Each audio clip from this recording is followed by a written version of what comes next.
I am back. So now we talk about SQL nodes.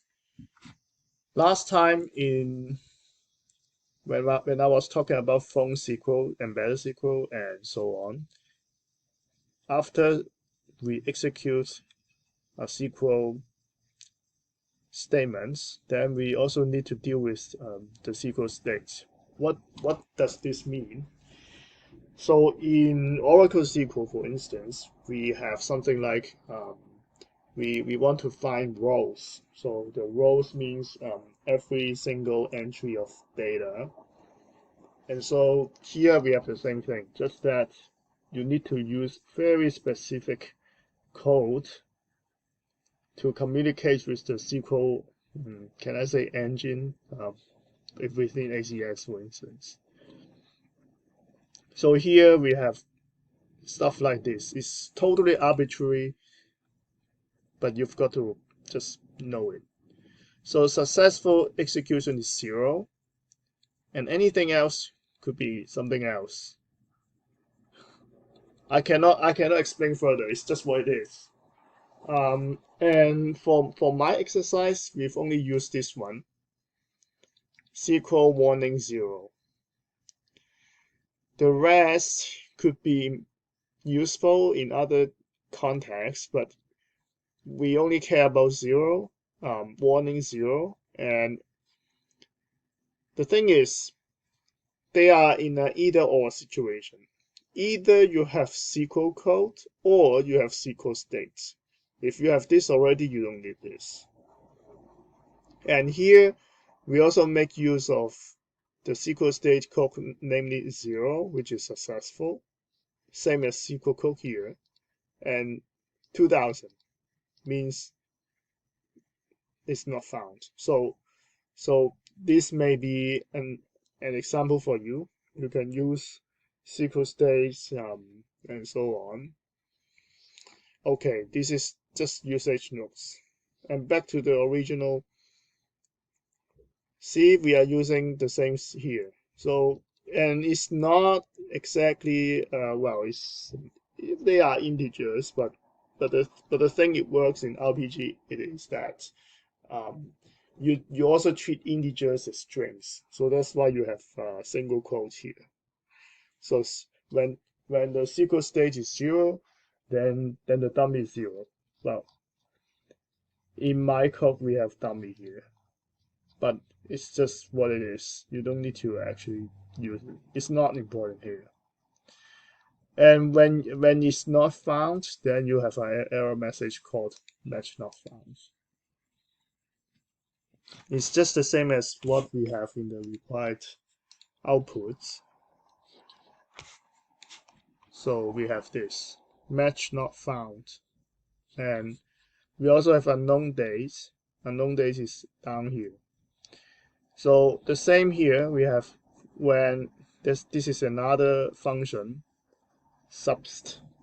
Okay. I'm sorry for not being able to explain everything in a short video because it's so much. But apparently this course, frankly speaking, didn't really teach this much. So that's why a lot of things you have to test on your own. So this is warning, but actually it's not really used. We don't see this in the required output. It's just a thing here, right?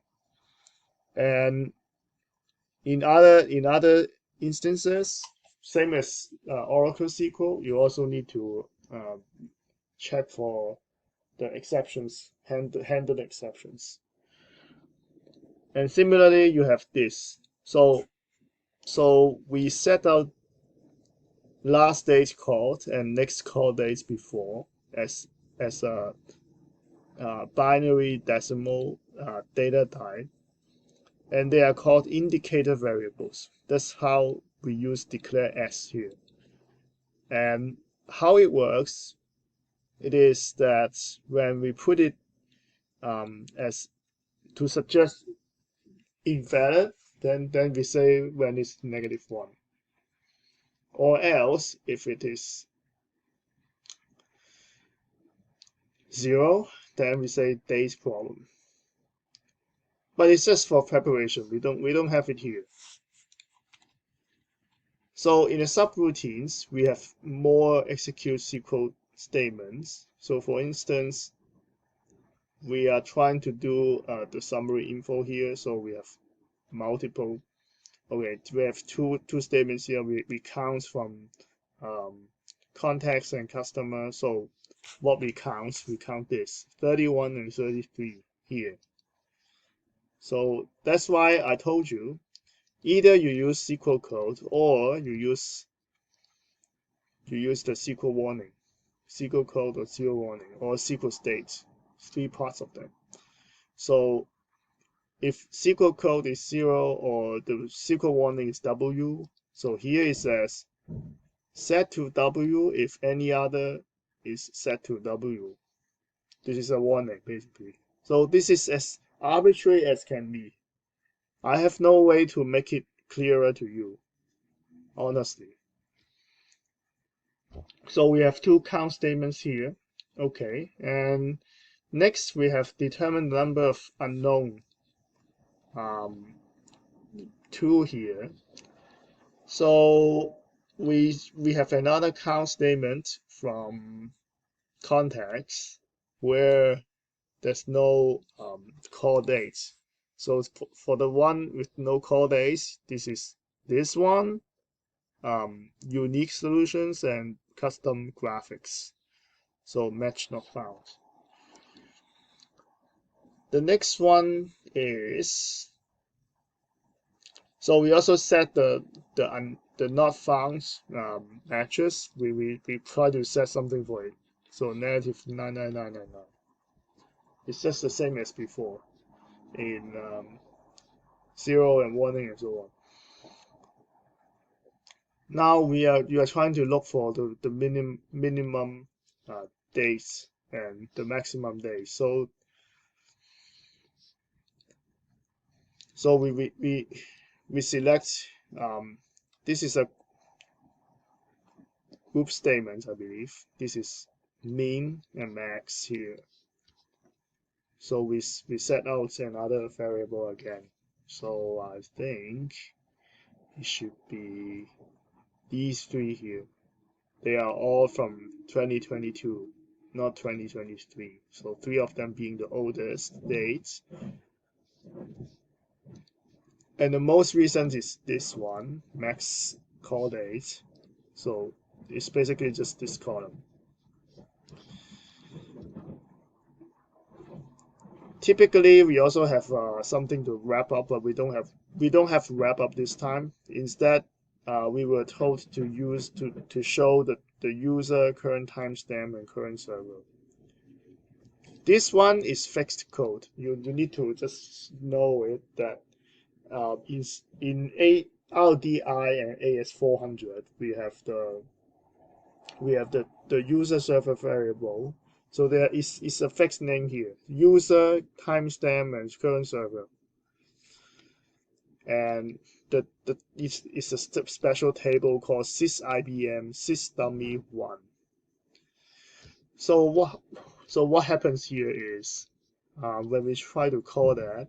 So for instance, let's call phone SQLH. So what happens here is I have the file open, so I cannot access it like this. So I need to close it. Let's try again. Doesn't seem to work either. So I'm quite used to this. Restart.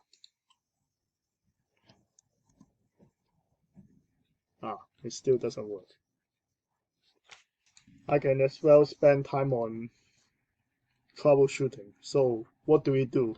Sign off. This is another way of doing it. I log in again. I try to call it again. Phone SQL. Wow, we got into something different this time. All right. Let's look at what we can do.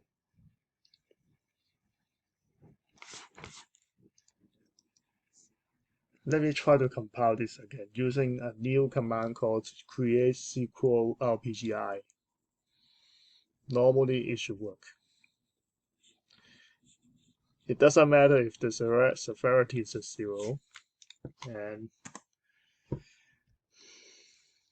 seems like I have some problems here.